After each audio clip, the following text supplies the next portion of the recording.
Hello, I'm Ryan. Welcome to Ryan's Room.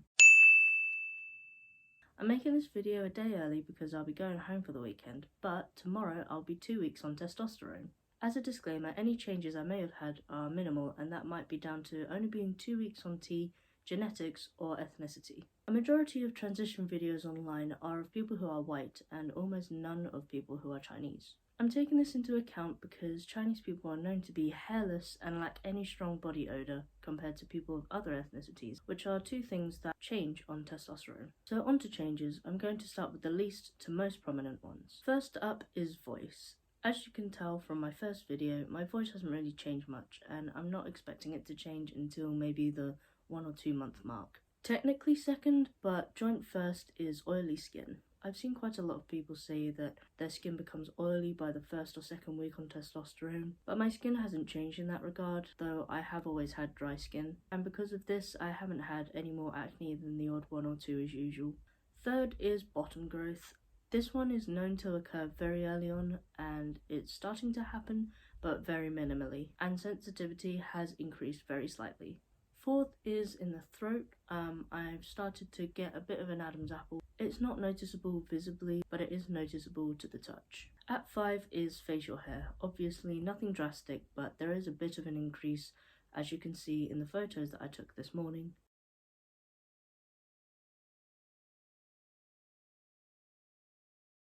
I shaved about 5 days ago after coming back from abroad for a week, so this isn't 2 weeks worth of growth. However, I wasn't completely hairless pre-T. I did have a little bit of hair on my upper lip at the corners, but there has been an increase. At 6 is body hair. So far I haven't had much of an increase in terms of how much I have. Whatever I did have pre-T I think is just grown a bit longer, but there are a few blondish invisible hairs coming up on my upper arms and shoulders. Number 7 is hot flashes. This one I was anticipating just because I've seen quite a lot of people talk about this one. I've always been quite a warm person, but I think now it's a lot easier for me to become overheated. For example, I was sitting in a lecture earlier this week and I remember I was just really hot and uncomfortable, and I looked around and I saw a lot of people wearing coats, and that's when I knew something was up. Also last night when I came home I had to check if the heating was on because I felt quite warm, but it wasn't. And after I showered and got into bed I was still really hot, and even just laying there with the covers off I was still overheating. The next two are to do with bodily processes, so if you're not comfortable with hearing about that, skip to this time to hear about emotional and psychological changes. Number 8 is one that I haven't seen be spoken about anywhere except for 2 Reddit comments, so I think it's really important to talk about this one, and that is discharge. When taking testosterone, it induces symptoms of menopause, which includes vaginal atrophy. This is the thinning, drying, and inflammation of the vaginal walls due to a decrease in estrogen.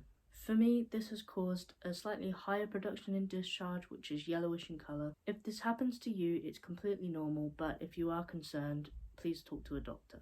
Number 9, and the most prominent change, is metabolism. During my first week on T, I was very active, which probably affected it more, but my metabolism has increased drastically.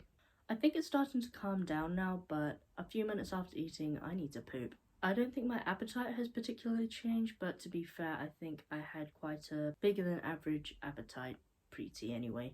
And now, emotions.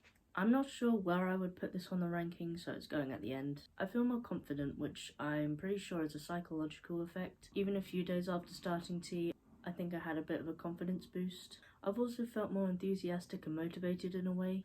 When I was pre-T, I would go to bed late and stay in bed until midday, past midday, if there was nothing going on. But now I look forward to going to bed at a reasonable time and getting out of bed before midday to apply my Testogel. The last point I have is irritability. I've found that I've been quite irritable lately to the smallest of inconveniences. The Wi-Fi went down the other day and I was trying everything to fix it. I rebooted the router and it turns out there was a citywide internet outage. But it made me so angry for no reason. Then the other night I lost my AirPods and it made me so annoyed that I couldn't find them, and it turns out they just fell into a bag next to my desk. I didn't film a 1 week update because I was away on a skiing trip, so being more active than I generally am, I didn't know what changes were because of being active or because of hormones. Plus, seeing where I am now with 2 weeks on T, I'm pretty sure nothing really happened at 1 week. That concludes my changes for this video. I look forward to seeing what other changes might happen as time goes on. I'll be doing a 1 month on T update as well, so if you want to see that, make sure you're subscribed to my channel and follow me on Instagram for more updates at RyanLeeOfficial. Thank you so much for watching. I'll see you next time.